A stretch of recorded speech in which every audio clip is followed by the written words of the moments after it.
welcome aboard to the show. Thank you so much for joining us today. Thank you for having me, Ari. I want to jump into a difficult question, maybe even a little sensitive. Your role with the crisis line as a crisis line volunteer. Tell us that story. How did you get to that? What did the process look like? What did you get from it? Sure. So, goodness, this was 2000. I was walking around the University of Colorado at Boulder's campus. I graduated from high school a year earlier in 1999. I'm dating myself already. And I was studying advertising in the School of Journalism. And I found myself also working at the local snowboard shop, going to 18-hour credits, a semester. And I was really ingrained in school and paying my way through school, right? But then I got to a point where I realized I needed more meaning in my life. And there was a flyer on campus that stopped me in my tracks. And that was a flyer that was essentially the Denver Metropolitan Crisis Line recruiting volunteers. And I thought, wow, now that's something that sounds like could be meaningful in my life and certainly give me the opportunity to make a difference in people's lives. So I pursued an interview with the Crisis Line, and sure enough, I was lucky enough to be chosen to volunteer at that Crisis Line 20 hours a week. I was at that time, that's when I was first bitten by the bug of learning and knowing the power of conversation and how. Before we get to that, Sure. just to make this incredibly transparent, this is a suicide hotline. People are calling in with suicidal thoughts, some of the time possibly would act on it. What was the, let's say, the first real call that you had? What did that look like? What's going through your head as you're walking through this process? Sure. So the calls, I would say, certainly there were individuals that were contemplating suicide, but there were also individuals in severe domestic violence situations, as well as challenges around sexual identity, as well as a variety of issues that really spanned across campus and the entire city of Denver, where individuals were in oftentimes many abusive situations. We actually had a lot of repeat callers, and we had a log where we tracked all of the callers that would call into the crisis line. So every time I would start a new shift, I had to study the log and really understand who called in. Obviously, these were all anonymous callers. One call that really stood out to me was an individual that said he was a collegiate athlete. And he was really challenged with his situation at home. He wanted to come out to his family, and he had a very religious family. And this was a situation that he felt like if he really approached his family with his true identity, then they would never speak to him again. And that was just one small example of the types of calls that we would get in. And we were taught to ask the right questions to actually get the callers to solve their own problems. Was that scary to you? I mean, I'm assuming something like 19, 20, trying to help people on a journey that would be terrifying. It was absolutely frightening at times. And I would say probably every other night leaving the crisis line, I didn't sleep very well. But what kept me going and kept me going back to the crisis line was knowing that I was making a difference in people's lives, and all through just a phone call, right? And they didn't know who I was. I was anonymous as well. Right. The power of connection between two humans who don't even frankly know each other. It became addictive to me, right? To know that, wow, I could dramatically change the trajectory of someone's life or save their life with one simple phone call. Did you get a sense for the impact that you had on these people, or is it kind of disconnected, right? You have the call, they disappear, you don't know what happened. We would actually receive messages and voicemails from repeat callers when Mm, they had a breakthrough, and they would call us thanking us for they usually typically know the day, time, exactly where they were when they had that phone call. And it was, obviously very much the juice that kept us going, right? So I would say that happened that more irregularly. That mm, wasn't a common right. occurrence, but from time to time we would get thank yous. First of all, not an easy topic to talk about. I appreciate you sharing this with us. You were, before I crashed in with a line of questions, you were about to say how this changed you, what you learned from it. So obviously, as you had shared, at the ripe age of 19, what did I know? Not much, Yeah. right? And I certainly, I grew up in a fairly privileged environment. I didn't have a lot of struggles. I was very lucky not to have struggles as a child. But I realized that at a young age that I was pretty good at connecting with people. Mm, And I think what I learned in that crisis line was really oftentimes most people know how to solve their own problems, mm, but it's up to someone to ask the right questions. And knowing where and when and how to ask the right questions is frankly leadership 101, right? And so I will say that obviously learning the art of communication, which really does stem through asking the right questions, was the perfect catalyst to launch a successful career in executive search, because that's frankly what executive recruiters do for a living. They have to know the questions to ask, how to probe and vet talent through really unlocking the knowledge and information among an executive. And you can't do that without asking the right questions. Did you have a sense of, and I'm maybe committing a sin here of oversimplification, but did you get a sense from your experience at the crisis line, and then 20 hours a week is a lot for a volunteer activity, that there are some people that are caught in this victimization mindset and the world is the world and they have no power to change it and it's not them who needs to change versus I have the power to change. Is that a paradigm you experienced at all? Absolutely. So I'm sure you're familiar with operating above and or below the line.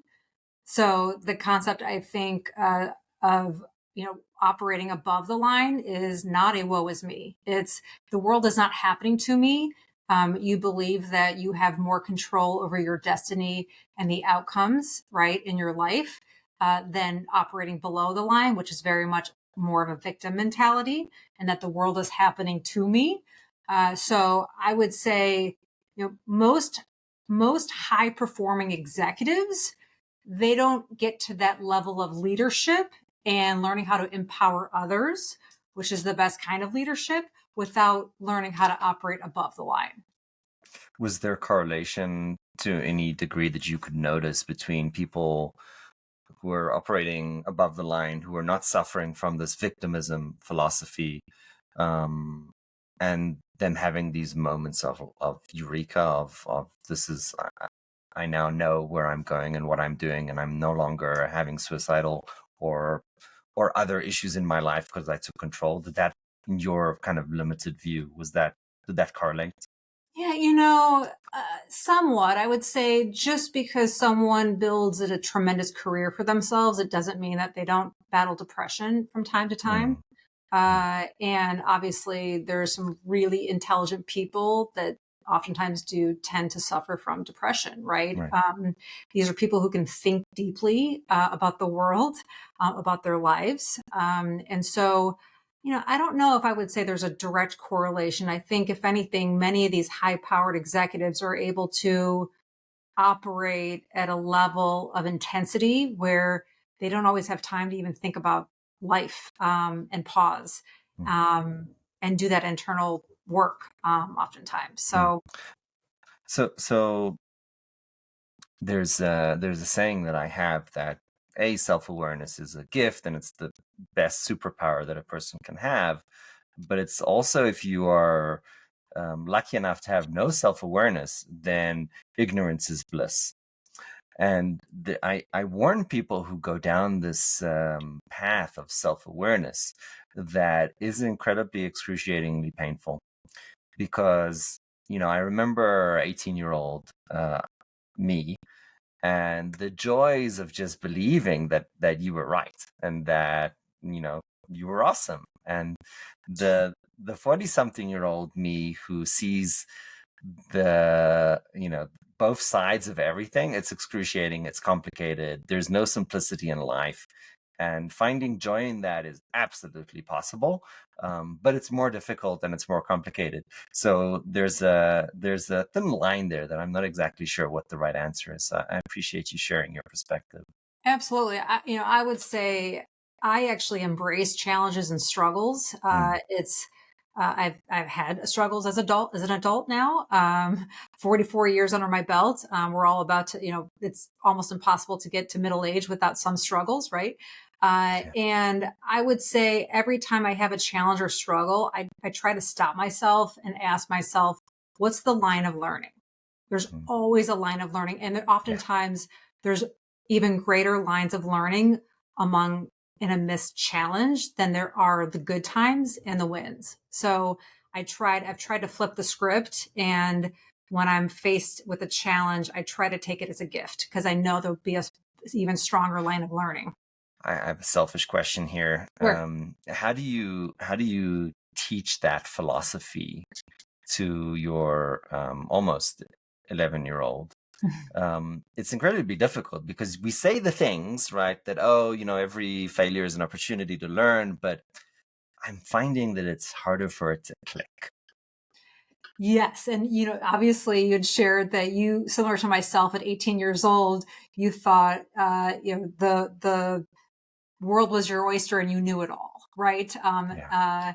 So I think that's probably just a rite of passage where you have to, all of our kids have to learn oftentimes the hard way, right? Right. And learn on their own. But I would say, I just try to be mindful and going back to our theme of asking the right questions. Yeah. So when she makes a mistake or an error, and there's a tough lesson to be had, I ask the question of, what did you learn? What would you have done differently if you had the Mm. opportunity to do it all over again? Yeah. And we should be asking ourselves those questions at, frankly, any age, right? Yeah. He failed this, not failed, but he didn't get a good grade in this test. And I was like, okay, would you have done anything differently? Like, did you study? Were you focused? Did you sleep enough the night before? Da, da, da. Went down this long line of kind of interrogation, and I couldn't find one fault in his process. Everything he did well. He just got unlucky. I came to the conclusion after interrogating him for 10 minutes that he just got unlucky. I said to him, you know what? Such is life. Mm-hmm. Sometimes you get unlucky, and you should not feel an ounce of regret for doing poorly if everything about your process was right. So it's 100%. fine. You'll do better next time. Like, don't worry about it. Everything in your process is correct. So all the decisions you made were correct. You just had bad luck. That's all. So, just keep on going. So Well, I think words of wisdom, Dad. And I I think is my philosophy is it's all about work ethic at the end of the yeah, day. So as long as they put in their best effort, I, that's all I that matters. I deeply agree with that. It's just so at that young age and even older, it's so easily to be attached to your failures and have your failures reflect something about who you are as opposed to, um, you know, be a learning lesson. So it's not quite sure how to teach my son that yet, but it's a journey we're going on together. That's right. Hey, sometimes the most interesting parts of us are the broken parts. Yeah, this is fair. This is very fair. Oh my God, this is dangerous because you're going down a path which would be very long and deep. This is the art of going down the rabbit hole. So I need to think if I want to go down that path. So what's the most beautiful broken that you have seen that you enjoy? Oh goodness. So I have a statue in my office. I'm looking at Mm. her right now, and she has one arm. And I got this piece of art. It's a sculpture. I wish I could show it to you. And I got this piece of art because I wanted to be reminded every single day that the true beauty really does come from our brokenness, right? Mm. And it's our brokenness that connects us as humans, right? So how many times have you been at a cocktail party or any kind of social setting, and it's just small talk after small talk, right? Yeah. Nothing pains me more than small talk. And I'm sure, given what you do for a living, you Thank can you for relate, saying that. right? And so, where and when I find myself connecting the most with others is when they're vulnerable Yeah. and they share their authentic self. And typically that's through the challenges that they've had and the struggles that they've had. Mm. And that's what makes me feel close to another human, right? Yeah. So I think, when I think about the brokenness, it's gives us an opportunity to be able to share our story of struggles with others. And that drives really meaningful, deep, connected relationships. And I always say at the end of our lives, what do we have? We have two things. We have our relationships and our memories. Yeah. And it's goes back to being able to build those relationships does tend to come from those broken parts. Yeah. I You mentioned that, oh, the 11-year-old, and the 18-year-olds, they learn through the hard paths ultimately. That's not true necessarily. There's plenty of 40-year-olds, and I'm sure you'll agree with this, that never find the way to be more than that. And the reason that I went back to that point is I see these 40, 50-year-olds that their whole circle of friend is basically vanity, right? It's you go on these flashy trips together. You've never had a shared experience of suffering, um, and those people will not be there for you when something truly goes wrong. Um, so it does scare me that you know some people don't learn that lesson. So I'm a little hesitant to think that, oh yeah, my kids will figure it out on their own, because I see these adults that have the maturity of 16-year-olds basically. So And do you it's blame social media for this, Ari? look, you're in my generation, and because we're about the same age, and then the 50-year-olds of today's generation, they're 10 years older than us, almost maybe 5, 6 years older than us, or maybe more. We didn't have social media, so how can you blame something that didn't exist?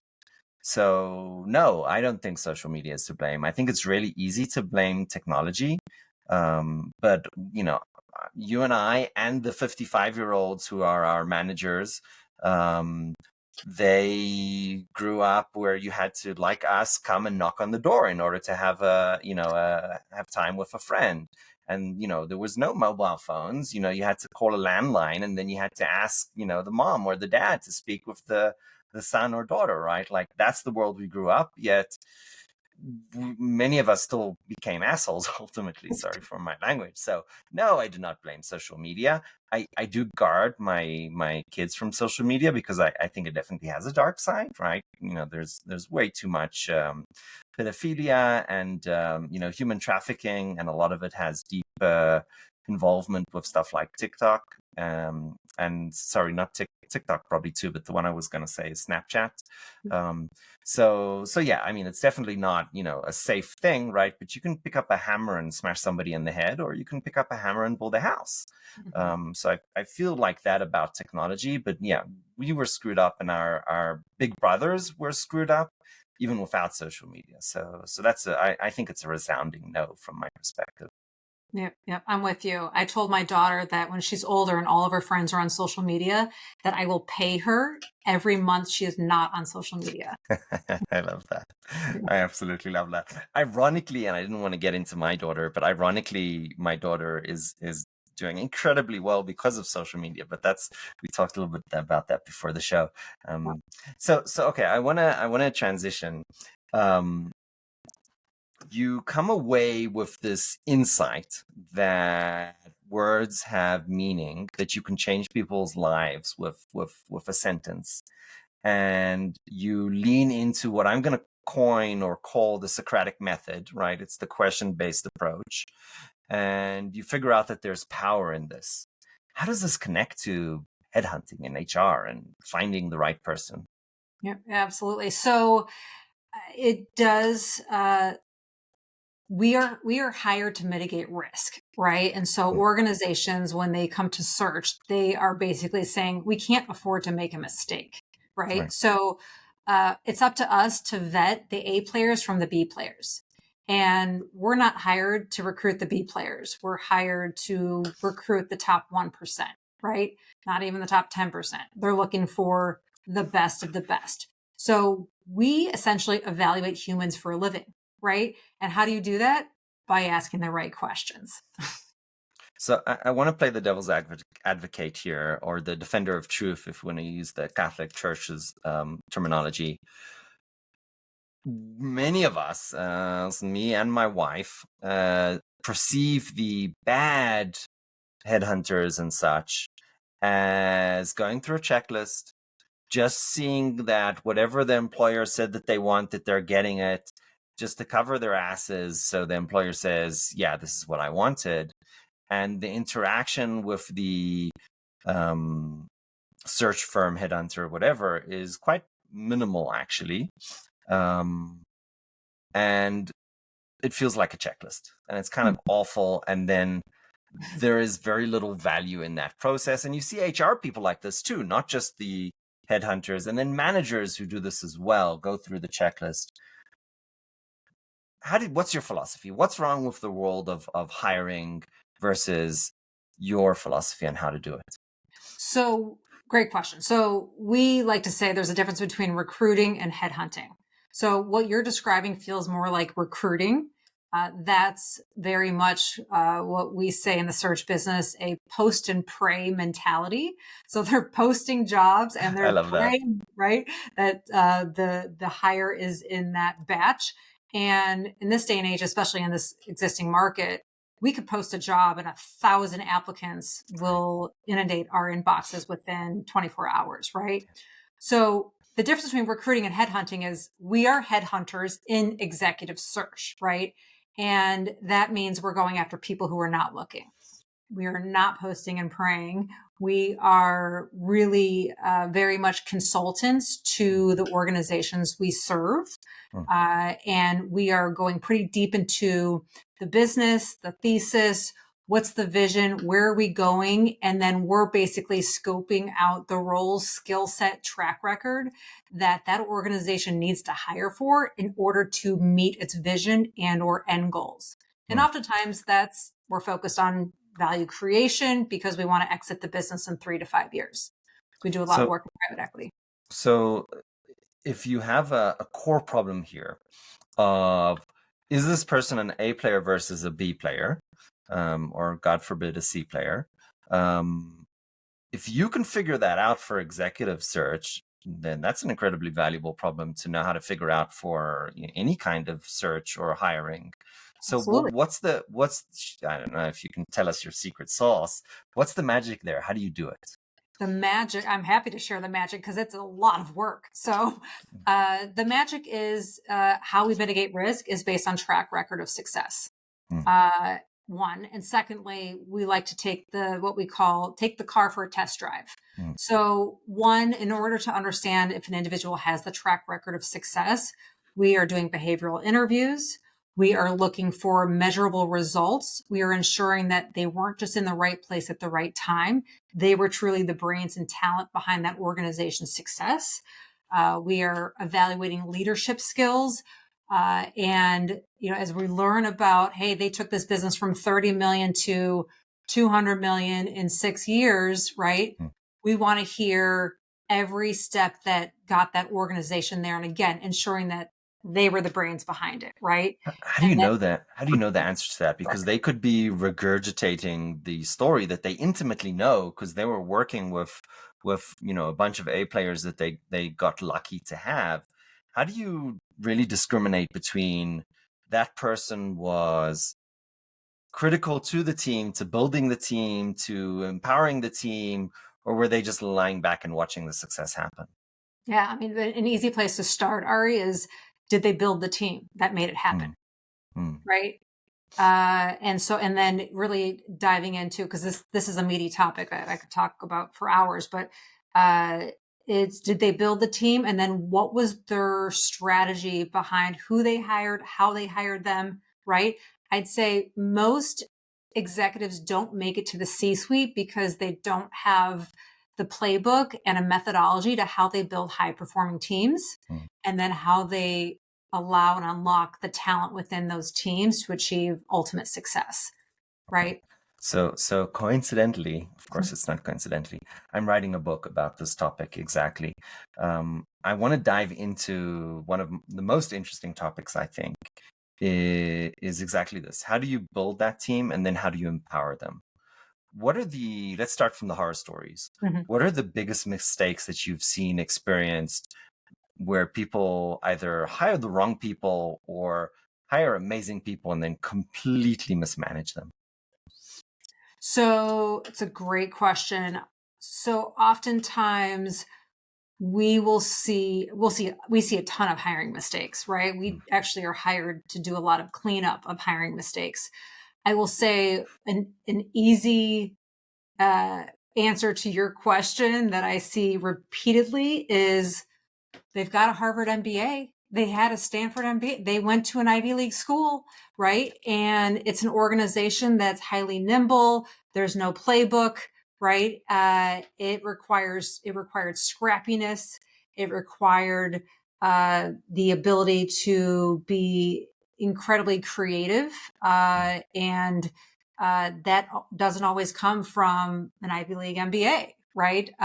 Who was studying finance, right? So we see a lot of hiring mistakes within organizations that tend to fall in love with the mm, resume, but mm, forget to actually vet the track record of success and their ability to build a plan and execute and roll up their sleeves to to get that plan accomplished, right? So sometimes they overhire, oftentimes overhire for uh, intellect mm, on paper, and oftentimes those folks are lacking experience mm. that the organization needs. Here's one of the, I think, one of the travesties of the hiring process. You are, let's say, I've hired hundreds of developers, and interviewed thousands. One of the biggest pain points for me was that developers don't know how to write CVs. They're not marketing people. Their ability to articulate anything about themselves in a way which is not code is really poor. So I came to this understanding that CVs for some types of roles are kind of garbage. Yeah. It just provides no value whatsoever. So my hiring process, and I have literally, you know, interviewed thousands of developers. Um, I had a look at the resume for 5 parameters. We can talk about what those are. It's less interesting. Um, and then I picked up a phone call and I had a 5-minute chat with hundreds of people.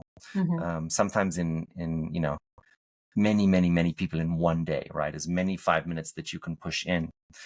How do you mitigate this challenge, if at all you agree with my problem statement, in a world where at least the perception is that these ATS systems are looking at resumes, they're filtering you out based on keywords. AI is doing some magic and kicking you out. There's 1,000 candidates in every role, what every role, but at least on average in 2023 December, there was 1,000 candidates on average for tech roles. It's ridiculous. And that's not even the hot hiring season, right? The hot hiring season would be May, April.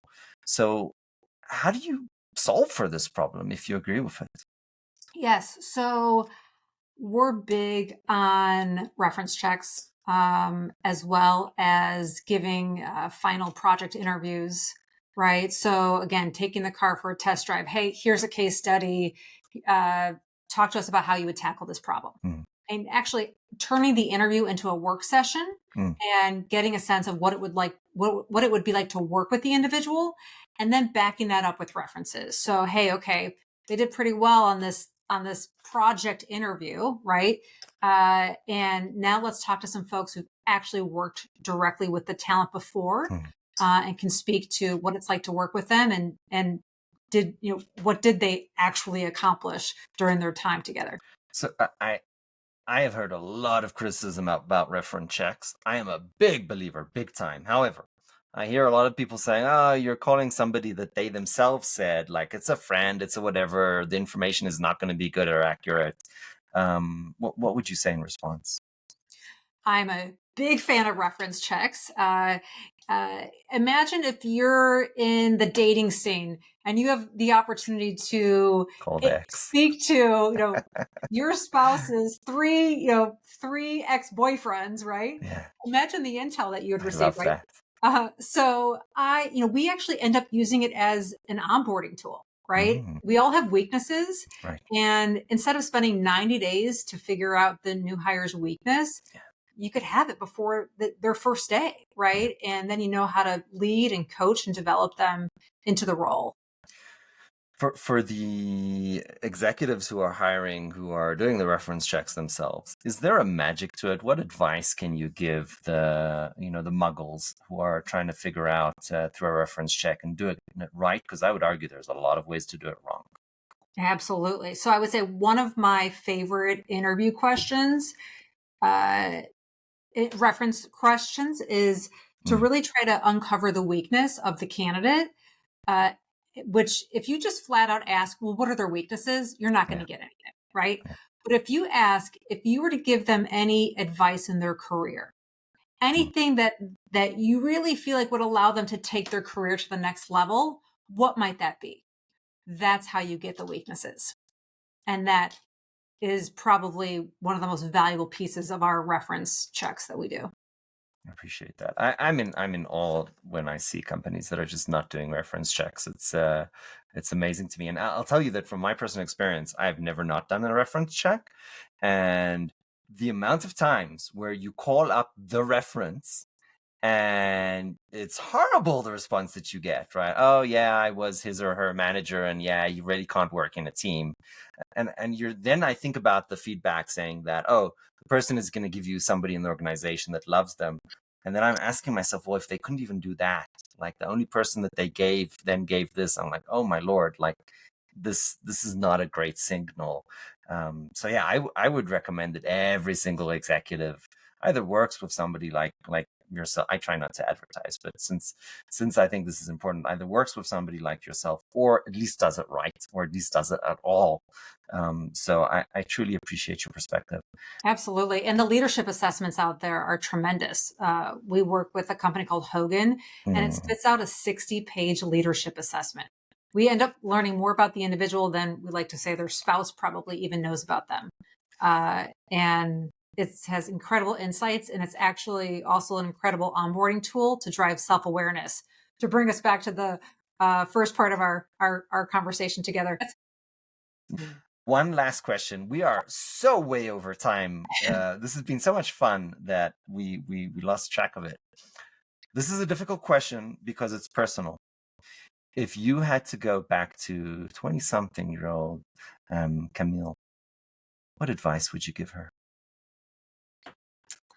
I would tell her to believe in herself, to know that her kindness will take her farther in life than she ever thought possible, and to never stop being kind.